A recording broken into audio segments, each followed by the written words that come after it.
यदि आप अपने भीतर शांति की तलाश में हैं, यदि आप चाहते हैं कि आपका घर केवल रहने की जगह न होकर एक ऐसी जगह बने जहां सुकून सांस ले सके, जहां रिश्ते बोझ न लगें बल्कि सहारा बने, जहां शब्द घाव न दें बल्कि मरहम बने, तो आज का यह संदेश केवल सुनने के लिए नहीं है, यह संदेश जीने के लिए है। आज हम उन 7 सूत्रों को खोलने जा रहे हैं जो समय की धूल में कहीं दब गए हैं, जो हमारे पूर्वज जानते थे लेकिन आधुनिक जीवन की दौड़ में हम भूलते चले गए। योगानंद जी कहते थे, मनुष्य बाहर शांति खोजता है, जबकि अशांति का बीज उसी के भीतर और उसके घर में छिपा होता है। यदि घर में शांति नहीं तो ध्यान अधूरा है, भक्ति अधूरी है और सफलता भी अधूरी है। योगानंद जी कहते थे, जब भी क्रोध आए और मुख से कुछ कड़वा निकलने वाला हो तब मौन धारण कर लो, क्योंकि यदि पात्र पहले से भरा हुआ है तो उसमें नया अमृत नहीं भरा जा सकता।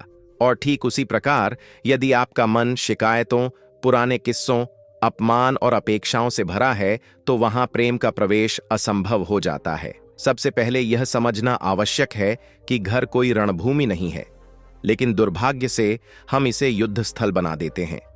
हम जब घर लौटते हैं तो अपने साथ बाहर की दुनिया का सारा तनाव, क्रोध, अपमान और असफलताएं उठा लाते हैं, और जैसे ही घर की देहरी पार करते हैं वही सारा विष अपने प्रियजनों पर उगल देते हैं।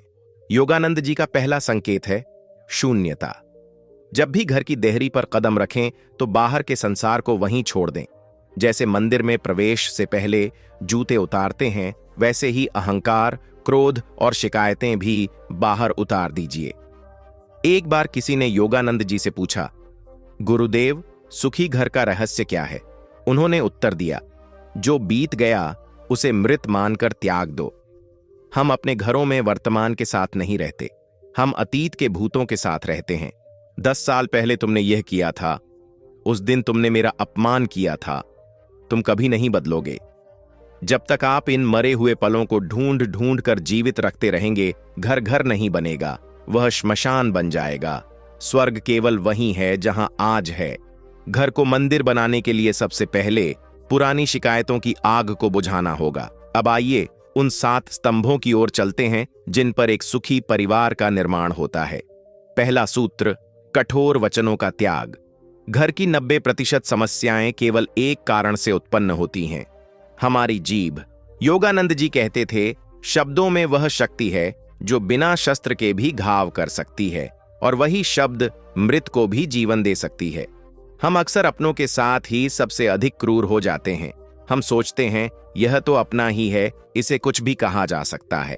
लेकिन याद रखिए, शरीर पर लगा घाव समय के साथ भर जाता है, लेकिन वाणी से किया गया प्रहार सीधे मन और आत्मा पर चोट करता है। दूसरा सूत्र, मौन की शक्ति। जब घर में कोई क्रोध में हो तो उस समय आप जल बन जाइए। 2 क्रोधित लोग कभी समाधान नहीं खोज सकते। यदि सामने वाला चिल्ला रहा है तो उस समय उसे जीतने दीजिए, क्योंकि जो अपने क्रोध से हार गया वह वैसे भी पराजित है।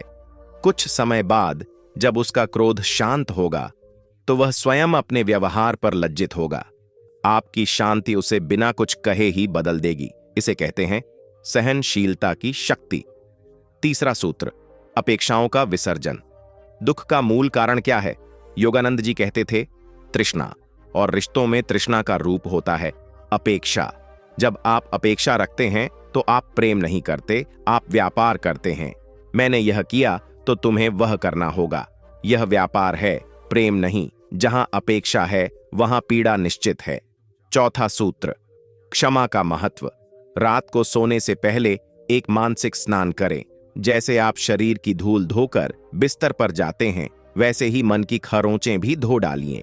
यदि किसी ने आपको दुख दिया हो तो मन ही मन कहिए, तुम्हें मुक्ति, मैं यह बोझ कल तक नहीं ले जाऊंगा।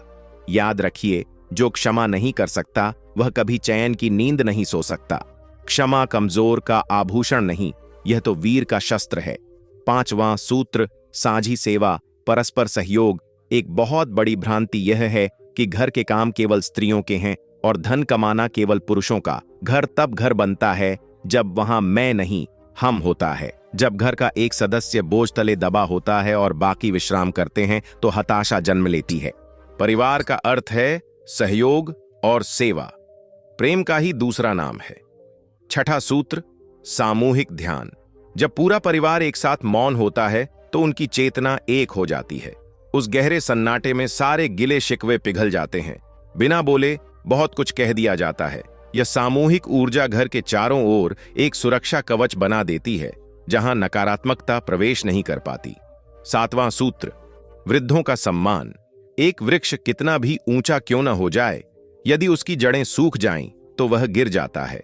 घर के वृद्ध माता पिता, दादा दादी वही जड़ें हैं। जिस घर में वृद्धों की आंखों में आंसू हैं, वहां ईश्वर का वास नहीं हो सकता। उन्हें धन नहीं चाहिए, उन्हें केवल आपका समय और प्रेम चाहिए। घर कोई द्वीप नहीं है। योगानंद जी कहते थे, दान केवल धन का नहीं होता, स्वागत का भी होता है। और याद रखिए, बुरा समय निकल जाता है, लेकिन उस समय यदि आपने अपनों को अपमानित किया तो वह घाव समय बदलने पर भी नहीं भरता। ये 7 सूत्र केवल ज्ञान नहीं है, ये जीवन की चिकित्सा है।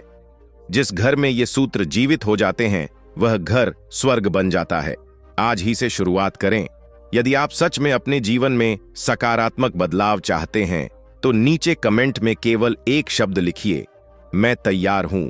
यह छोटा सा शब्द आपका इरादा ब्रह्मांड तक पहुंचा देता है, और यही है सामूहिक चेतना की शक्ति। यदि यह वीडियो आपकी मदद कर रही है तो इसे किसी एक व्यक्ति तक अवश्य पहुंचाइए। शायद उसकी पूरी जिंदगी इसी एक संदेश से बदल जाए। और हां, जीवन के सूत्र को अभी सब्सक्राइब कर लीजिए, ताकि अगला ज्ञान, अगली विधि और अगला परिवर्तन आपसे कभी छूट न जाए। धन्यवाद।